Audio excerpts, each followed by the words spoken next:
there, it's E Squared. I'm Erin. And I'm Emily, and we are here to keep things simple and fun. Are you struggling with lighting or maybe even editing? Well, we're here today to talk exactly how you can spot that dreamy light every time. And make sure to stick around until the end because we're going to talk about something special that is going to help you even more with this issue. And by the end of this video, you will be able to step in any lighting situation and understand if it's good or bad light and how to find that dreamy light will come easy. And don't forget, for the best photography tips and tricks, make sure to subscribe to our channel and hit that bell for notifications of future videos. Okay, so let's get into how to find that beautiful light. So the important piece is the time of day you are shooting. So we like to shoot 1 to 2 hours before sunset or after sunrise. And the reason we like to do that, and we will be honest with you, most of the time we are shooting around sunset rather than sunrise. It's just easier for us, easier for our clients, whatever, because of the time. But the reason we like those times is because that's when the light is soft and beautiful. And we're pretty strict when it comes to when we will do sessions. Those are the times we will do sessions. Now, we do understand that you don't always have control over that. For example, during a wedding, you might not be able to shoot all of the photos at that time. So there are scenarios where that might not work. So when we're trying to find the best light that's going to, in the end, make editing a lot easier for us, and when we're looking for that golden light too, we are always looking for a couple different things. And one thing we're looking for is soft light. We aren't looking for putting our client in harsh light, putting ourselves in harsh light, right? We're looking for really soft light like you see in this image here. And then we're also looking for even light. So when we're looking for even light, we want to kind of show you an example here. If you look at this picture here, when you're thinking of even light, if you look at the picture on the left versus the picture on the right, all of the light on the right-hand side in the background and on the client are even. All of the light is exactly the same. The image on the left, you see a lot of bright spotty light. It's distracting to the eye behind her, right, in the background, versus on her body, right? So the light is not even there. So we're always trying to find that even light. And when you get your angles right, like you see in the picture on the right, you're going to get a better shot and a lot nicer looking image. Here's another example of even light. Again, the one on the left, there's spotty light. The light's not the same on the subject in the background versus the one on the right, it's the same. And then yet another one here where the same thing, spotty light, where it's not even light versus the other one.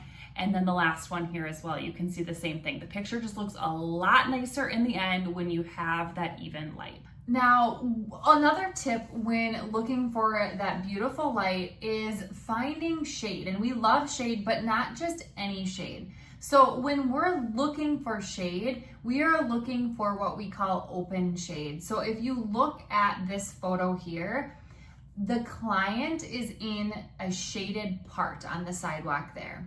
And what we mean by open shade is if she were to look up into the sky or above her, there's nothing above her besides sky, right? There's no overhang or anything like that. So that's what we are talking about when we're talking about open shade.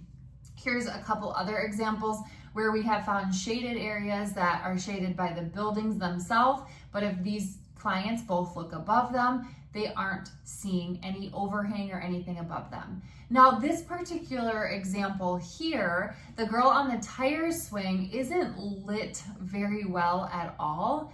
And the reason being is she is in the shade, which is great, but if she looks above her, she has a tree above her, and that's not considered open shade. Where on the right-hand side, she's in the shade. If she looks above her, there's nothing above her but sky. Okay, so now what about that golden glow you see in a lot of our images? How are we getting that golden glow and not just blowing everything out or having haze and all of those things happen?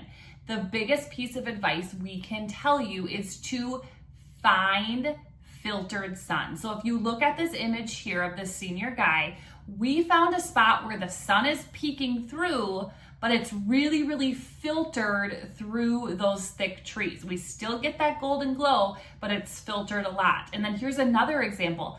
we're on the water. A lot of times water shots are really, really tricky, but we found a spot where there's trees that are filtering that sun, and same on the right, we're filtering. So anytime we can find a location where the sun is being filtered rather than just blasting straight in, it's going to give a really, really great final look compared to having the sun just blasting in the sky. And as you're looking at these two images here of the senior girl and the family, remember, going back, they are in the shade, they're in open shade, and they're evenly lit with that soft light. So all of those things are coming into play here. When we can find a location like that, it is golden to us, and we always stick to that location. We use that location multiple times as well.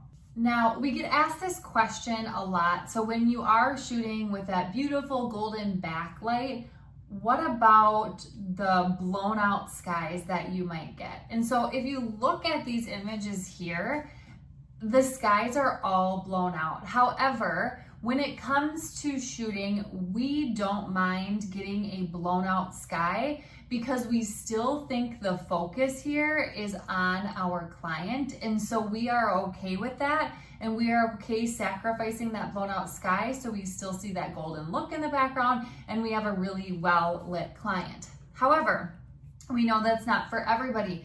So what can you do about blown out skies if you don't love that look? You could underexpose in camera. And so what we mean by underexpose is that if you underexpose your image in your camera, that's going to leave more of the detail and maybe the coloring in the sky. And then in editing, you might have to bump up your exposure so your client or your clients don't look too dark.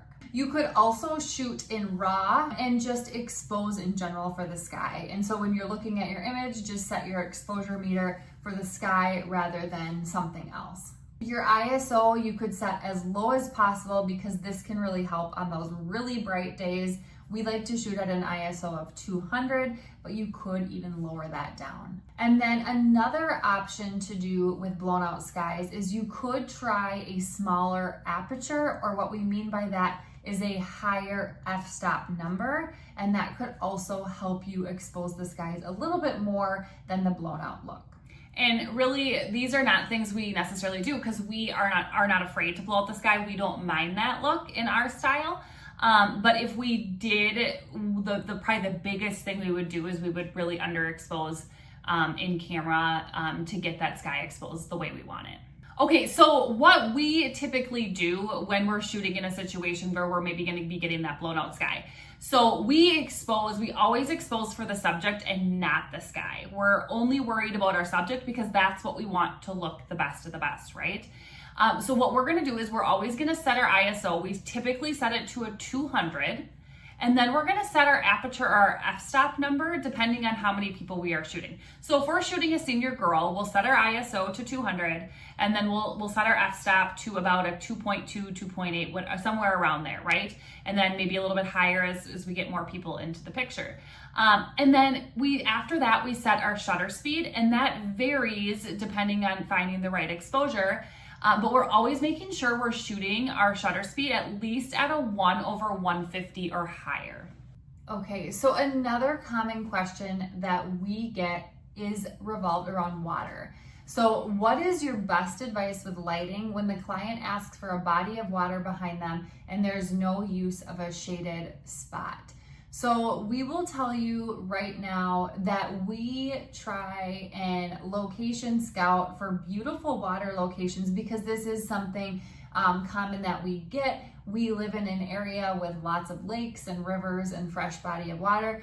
And so what we like to do is we like to find spots where we can still get that beautiful golden light coming through filtered trees, which is also going to find us a shaded spot. So we are looking for two things. We're looking for a shaded water spot, and we are looking for filtered sun coming through. Once we find a location that we like in regards to that, we stick with that location. And so these are two examples, and these are two of our favorite locations because we have found both the shade for them to stand in and the filtered sun behind them. And so when somebody does request a water spot, this is where we take them. Okay, so hopefully some of those tips were helpful, because in the end, we want to make our lives easier in editing. We want to get the images we want. And if we can find that really good light, like we talked about in this video, we are going to have consistent edits, and that is key. Now, if you found that helpful at all, we have a full-blown training on lighting. It's a free training. It's about a 1-hour training, all about finding good light, how to avoid bad light. We dive deeper than we did inside of this video, and you can find that in the description below. And if you enjoyed this video today, make sure to like, subscribe, and share with a friend so we know to make more videos just like this one. And we will see you next time.